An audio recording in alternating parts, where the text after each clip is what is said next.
Good morning students, this is your RVR sir.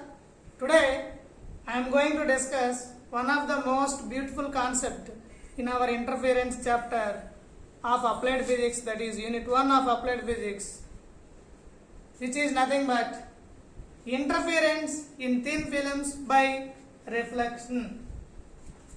So our today's topic is interference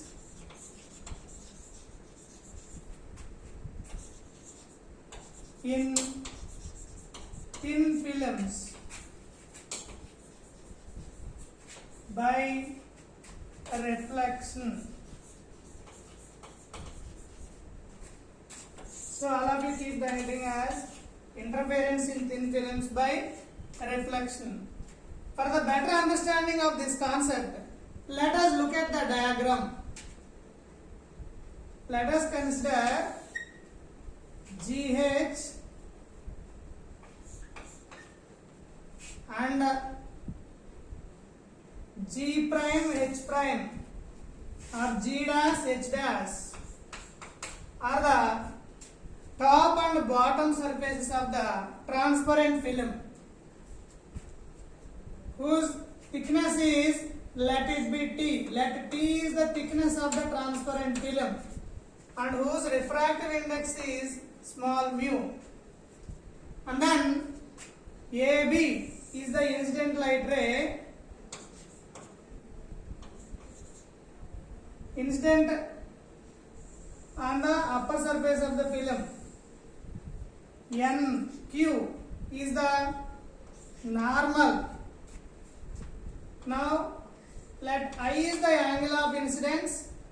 Then soon after incident this light ray AB on the surface of the top surface of the transparent film, a part of it is gets reflected and it is traveled along BR, and the remaining part is transmitted along BC. Again at point C it is reflected back. Finally from point D it emerged out as DR1. If you observe carefully, this BR and DR1 are the two light rays which are going to interfere, and these two light rays are responsible for the formation of interference in this particular thin film. These two light rays, in the sense, one is the light ray reflected by the top surface of the transparent film, and the second one is the light ray reflected by the bottom surface of the transparent film. So we need to calculate the path difference between these two light rays, that is BR and DR1. So the path difference between these two light rays, in order to calculate the path difference, let us draw the normal on these two light rays.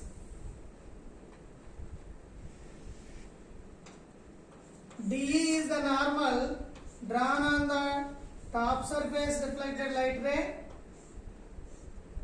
and FB is the normal drawn on the bottom surface reflected light ray. As it is, let R is the angle of refraction. Now when we are viewing from this point, then this particular bottom surface reflected light ray seem to appear from the point P, and which meets the normal at point P. This is the what we call it as original diagram in order to understand this concept clearly.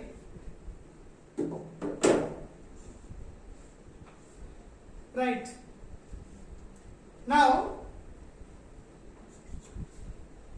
originally it is reflected from the point C only, but when we are viewing at that particular point top U, then it seems to appear from the point P, which means the normal at point P. and point P and Q distance is also same as the thickness of the film T,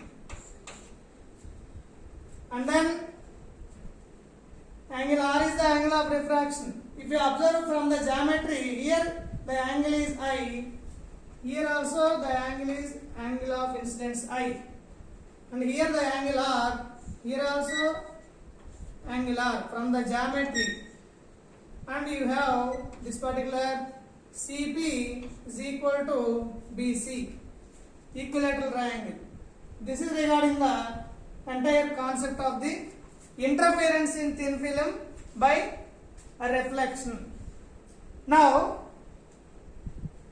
I am going to calculate the path difference between these two, top surface reflected light ray and the bottom surface reflected light ray. If you observe carefully, here from the diagram we are having some important data, that is angle ABN is equal to angle I. Similarly, angle QBC is equal to R, angle of refraction. I is the angle of incidence. And we have angle BDE is also from the geometry, angle BDE is also I. And angle DBF is also R. And we have angle CPQ, that is also R. And we have BC equal to CP. And we have one more data, that is PF is equal to CP plus CF. And we have one more data from the diagram, that is CD is equal to CF plus FD.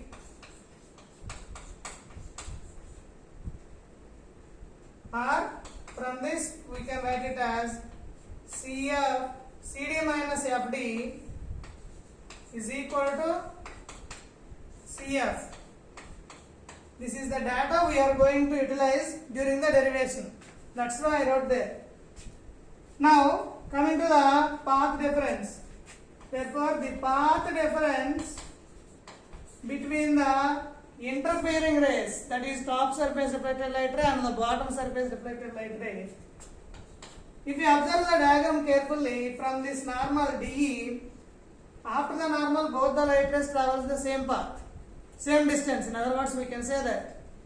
But before that, the first light ray, additional path covered by the first light ray is BE in the air medium, and the bottom surface reflected light ray is BC plus CD in the film medium. Therefore, path difference is given by BC plus CD in the film medium minus BE in air medium. So we already considered that the refractive index of the film is mu, hence the path difference generally represented with the capital delta is equal to mu into BC plus CD minus BE into mu, that is refractive index of the air is 1. Hence I write only BE. Therefore, let it be named it as equation number 1. We also know that from the Snell's law we have mu equal to sin I by sin R. That is the ratio of the refractive index of the ratio of the angle of incidence to the ratio of angle of refraction, provided another medium is a air medium.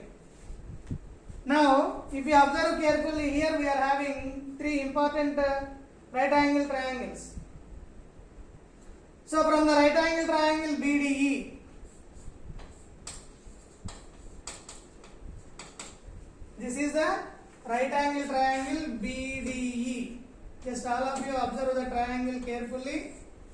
from this particular BDE we have 90 degrees here. That means angle I is here. If you define the sin I, opposite side by hypotenuse, that is BE by BD. Therefore, from the right angle triangle, sin I is equal to BE by BD. And we have one more important triangle, that is DBF. From the right angle triangle, DBF. So this is the another right angle triangle, DBF. All of you observe carefully. Here, this is the 90 degrees right angle. Then angle R is here. So if you define the sin R, opposite side by hypotenuse, that is FD by BD. Sin R is equal to FD by BD. If you substitute these two values in the Snell's law equation, that is BE by BD divided by FD by BD. BD will get cancelled. So we only remains with mu is equal to BE by FD. That implies BE equal to mu times FD. Let it be named as equation 2. Substitute equation 2 in 1. Substitute 2 in 1. Then what happens? Optical, therefore optical path difference delta is equal to mu into BC plus CD minus mu into FD. As mu is there in both the terms, I took it as a common term. Therefore, mu into BC plus CD minus FD. We know that CD minus FD equal to CF. Therefore, optical path difference delta is equal to mu into BC plus CF. Right? We also know that BC equal to CP. If you substitute this value, BC equal to CP, in this particular expression, CP plus CF. And we also know that CP plus CF is equal to PF. If you substitute this value in this particular expression, then optical path difference is equal to mu into PF. Let it be named as equation 3. Optical path difference delta is equal to mu into PF. And we have one more triangle, that is one more right angle triangle. That is nothing but FBP. From the another right angle triangle, FBP. All of you look at the triangle, FBP. So from this right angle triangle, here we are having angle R. From this triangle I am going to define the cosine value. Cos R. You know that cosine definition is adjacent side by hypotenuse. That is PF by BP. PF by BP. All of you listen carefully. This is the main important concept. This is the adjacent side PF by BP. And we also know that BP is nothing but T and T, 2T. Right? Therefore, substitute that value. PF by 2T. That implies PF is equal to 2T cos R. Let it be named as equation 4. Substitute 4 in 3. Then what happens?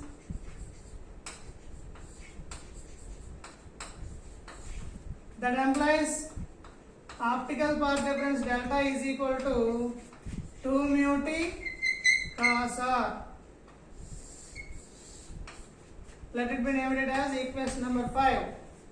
And we also know that as the first reflected light ray is, or the first ray BR is reflected by the denser medium, because it is a transparent medium whose refractive index is mu, already we considered it.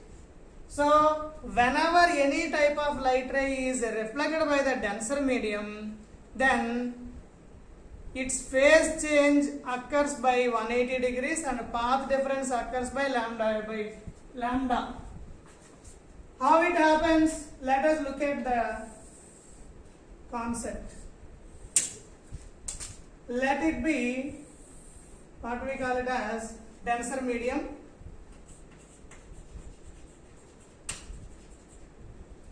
A light ray is incident like this.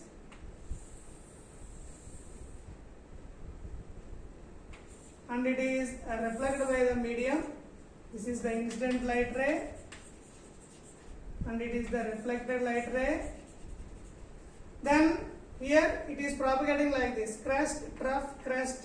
Again you are having trough, but instead of trough, in the reflected light ray you are having a crest followed by trough followed by crest.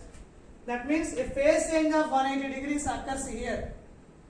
So we know that path difference, relation between phase change and path difference, already we discussed in the previous concept. As a result, lambda by 2 is the additional path difference. Whenever a light ray is reflected by the denser medium, an additional path difference of lambda by 2 takes place. So in order to get the accurate value, we need to consider that lambda by 2 here. Therefore, optical path difference delta is equal to 2 mu t cos r plus lambda by 2, or you can consider it as minus lambda by 2, or in some textbooks it may be expressed like that, plus or minus lambda by 2. Anything is correct, no problem. So this is the expression for the optical path difference between the reflected light rays. One is from the top surface, another is from the bottom surface. Now I am going to find out the condition for maxima. Condition for maxima. When the maxima occurs, or maximum, simply we can say that when there is a constructive interference, there maximum intensity takes place. Already we discussed in the previous concept. So for the constructive interference, the path difference is equal to, already we derived in the superposition of waves, n lambda. Therefore the path difference, that is equation 6, you have to equate here. 2 mu t cos r plus lambda by 2 equal to n lambda. That implies 2 mu t cos r is equal to 2n minus 1 into lambda by 2. So this is the expression for the constructive interference or bright fringe. Simply we can say that as a result of constructive interference, we are observing bright interference fringe, right? Now coming to the condition for minimum. Condition for minimum intensity, or simply minimum. When the intensity will be minimum, where the destructive interference takes place, then the intensity will be minimum. What is the condition for destructive interference path difference condition? Already we derived in the superposition of waves concept. That is, the path difference must be 2n plus 1 into lambda by 2. Therefore, here the path difference is given in this concept by equation 6, that is 2 mu t cos r plus lambda by 2 is equal to 2n plus 1 into lambda by 2. Then 2 mu t cos r, lambda by 2 will get cancelled. Here 2 will get cancelled. We only remains with n lambda. Therefore 2 mu t cos r equal to n lambda. This is the condition for destructive interference. As a result, we are observing dark interference fringe at this particular destructive interference region. This is regarding the what we call it as interference in thin films by reflection. This can also be known as cosine law. Sometimes in your examination it will be asked like this. Explain the cosine law of interference. This is also known as cosine law of interference. So keep the side heading as cosine law of interference. So all of you note down the derivation and diagram also. If anybody have any type of doubts, please feel free to ask me.